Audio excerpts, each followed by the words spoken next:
ओम नमः शिवाय। हर हर महादेव शिव भक्तों।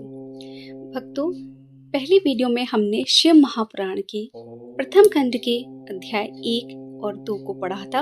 अब इस वीडियो में प्रथम खंड के अध्याय 3 व 4 को पढ़ेंगे। तीसरा अध्याय, विदुंग ब्राह्मण की कथा। श्री सूत जी बोले, शौनक सुनो, मैं तुम्हारे सामने एक अन्य गोपनीय कथा का वर्णन करूंगा, क्योंकि तुम शिव भक्तों में अग्रगण्य व वेद वेताओं में श्रेष्ठ हो।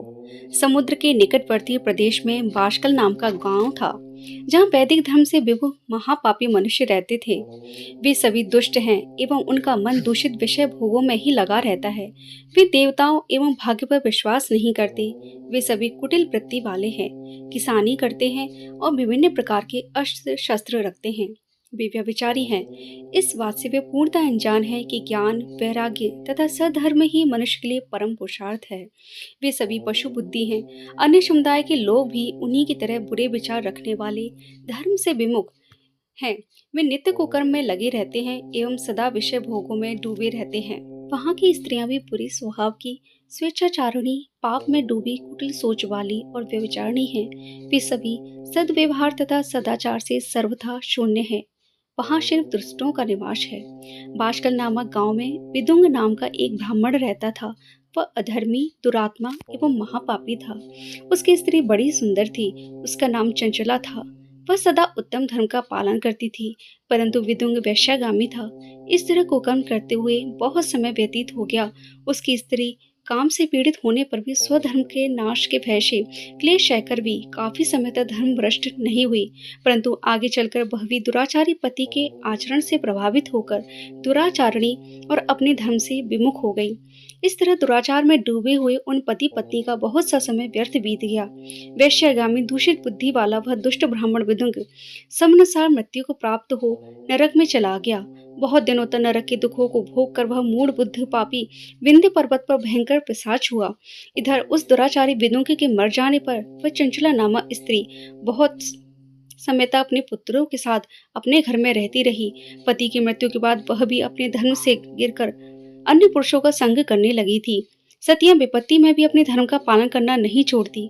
यही तो तप है। तप कठिन होता है, लेकिन इसका फल मीठा होता है।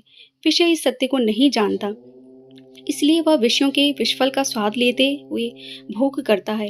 एक दिन देवयोग से किसी पुण्य पर्व के आने पर वह अपने भाई बंधुओं के साथ गोकर्ण क्षेत्र में गई। उसने तीर्थ के जल में स्नान किया एवं बंधुजनों के साथ यंत्र तंत्र घूमने लगी। घूमते घूमते वह एक देव मंदिर में गई। वहां उसने एक ब्राह्मण के मुख से भगवान शिव की परम पवित्र मंगलकारी कथा सुनी। कथावाचक कह रहे थे, जो स्त्रियां व्यभिचार करती हैं वे मरने के बाद यमलोक जाती है। तब यमराज के दूत उन्हें तरह तरह से यंत्रणा देते हैं।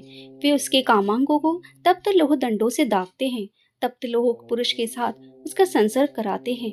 ये सारे दंड इतनी वेदना देने वाले होते हैं कि जीव पुकार पुकार कर कहता है कि अब ऐसा नहीं करेगा, लेकिन यमदूत उसे छोड़ते नहीं। कर्मों का फल तो सभी को भोगना पड़ता है। देव, ऋषि, मनुष्य सभी इससे बंधे हुए हैं।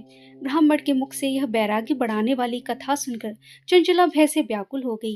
कथा समाप्त होने पर सभी लोग वहां से चले गए। तब कथा बांटने वाले ब्राह्मण देवता से चंचला ने कहा कि हे ब्राह्मण, धर्म को ना जानने के कारण मेरे द्वारा बहुत बड़ा दुराचार हुआ है। हे स्वामी, मेरे ऊपर कृपा कर मेरा उद्धार कीजिए। आपके प्रवचन को सुनकर मुझे इस संसार से वैराग्य हो गया है। मूढ़ चित्त वाली पापनी को धिक्कार है। मैं निंदा के योग्य हूँ। मैं बुरे विषयों में फंसकर अपने धर्म से विमुख हो गई थी। कौन मुझ जैसी कुमार में मन लगाने वाली पापनी का साथ देगा? जब यमदूत मेरे गले में फंदा डालकर मुझे बांधकर ले जाएंगे और नरक में मेरे शरीर के टुकड़े करेंगे, तब मैं कैसे उन महान यातनाओं को सहन कर पाऊंगी? मैं सब प्रकार से नष्ट हो गई हूँ, क्योंकि अभी तक हर तरह के पाप में डूबी रही हूँ। हे ब्राह्मण, आप मेरे गुरु हैं, आप ही मेरे माता पिता हैं। आप मुझ पर कृपा करके यह शिव महापुराण की पावन कथा मुझे सुनाइए। इस प्रकार शिव महापुराण का तीसरा अध्याय पूरा हुआ।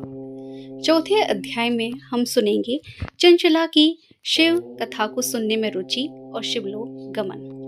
ब्राह्मण बोले, नारी, तुम सौभाग्यशाली हो जो भगवान शंकर की कृपा से तुमने वैराग्यपूर्ण शिव पुराण की कथा सुनकर समय से अपनी गलती का एहसास कर लिया है। तुम डरो मत और भगवान शिव की शरण में जाओ। उनके परम कृपा से तुम्हारे सभी पाप नष्ट हो जाएंगे।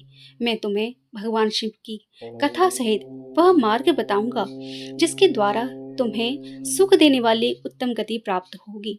शिव कथा सुनने से तुम्हारी बुद्धि शुद्ध हो गई है और तुम्हें पश्चाताप हुआ है तथा मन में वैराग्य उत्पन्न हुआ है। पश्चाताप ही पाप करने वाले पापियों के लिए सबसे बड़ा प्रायश्चित है। पश्चाताप ही पापों का शोधक है, इससे ही पापों की शुद्धि होती है। सत्पुरुषों के अनुसार पापों की शुद्धि के लिए प्रायश्चित और पश्चाताप से ही संपन्न होता है। जो मनुष्य अपने कुकर्म के लिए पश्चाताप नहीं करता वह उत्तम गति प्राप्त नहीं करता, परंतु जिसे अपने कुकृत्य पर हार्दिक पश्चाताप होता है वह अवश्य उत्तम गति का भागीदार होता है, इसमें शक नहीं है। शिव पुराण की कथा सुनने से चित्त की शुद्धि एवं मन निर्मल हो जाता है। शुद्ध चित्त में ही भगवान शिव और पार्वती का वास होता है। धर्मात्मा पुरुष सदाशिव के पद को प्राप्त होता है। इस कथा का श्रवण सभी मनुष्यों के लिए कल्याणकारी है, अतः इसकी आराधना व सेवा करनी चाहिए। यह कथा भव बंधन रूपी रोग का नाश करने वाली है।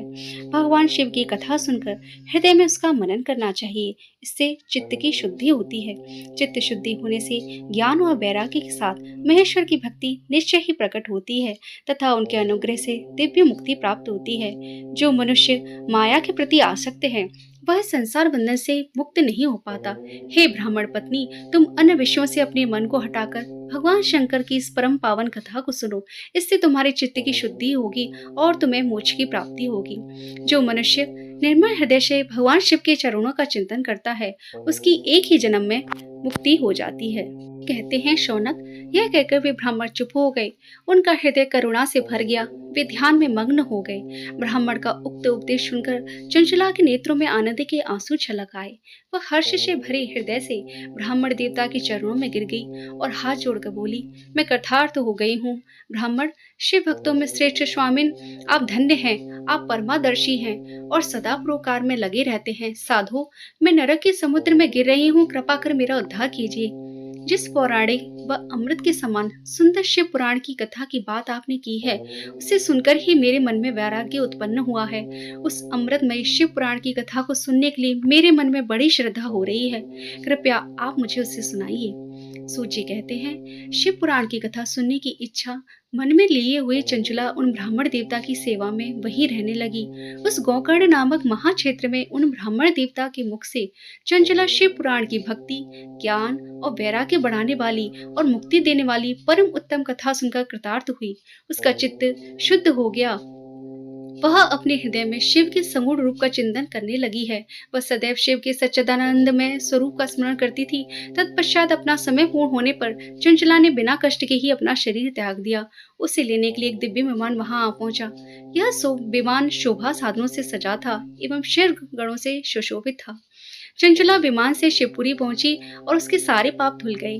वह दिव्यांगना हो गई और गौरांग ही देवी के मस्तक पर अर्धचंद्र का मुकुट व अन्य दिव्य आभूषण पहने शिवपुरी पहुंची। वहां उसने सनातन देवता त्रिनेत्रधारी महादेव शिव को देखा। सभी देवता उनकी सेवा में भक्ति भाव से उपस्थित थे। उनके अंग की कांति करोड़ों सूर्यों के समान प्रकाशित हो रही थी। 5 मुख और हर मुख में 3 नेत्र थे। मस्तक पर अर्धचंद्राकार मुकुट शोभायमान हो रहा था। कंठ में नील चिन्ह था। उनके साथ में देवी गौरी विराजमान थी, जो विद्युत पुंज के समान प्रकाशित हो रही थी। महादेव जी की कांति कपूर के समान गौर थी और उनके शरीर पर श्वेत वस्त्र थे और शरीर श्वेत भस्म से युक्त था। इस प्रकार भगवान शिव के परम उज्जवल रूप के दर्शन कर चंचला बहुत प्रसन्न हुई। उसने भगवान को बारंबार प्रणाम किया और हाथ जोड़कर प्रेम, आनंद और संतोष से युक्त हो विनीत भाव से खड़ी हो गई। उसके नेत्रों से आनंद अश्रुओं की धारा बहने लगी। भगवान शंकर व भगवती गौरी उमा ने करुणा के साथ सौम्य दृष्टि से देखकर चंचला को अपने पास बुलाया। गौरी उमा ने उसे प्रेम पूर्वक अपनी सखी बना दिया। चंचला सुखपूर्वक भगवान शिव के धाम में उमा देवी की सखी के रूप में निवास करने लगी। भक्तों, यहाँ पर शिव महापुराण की कथा का 4था अध्याय पूरा हुआ। आपको यह शिव पुराण की कथा कैसी लगी है?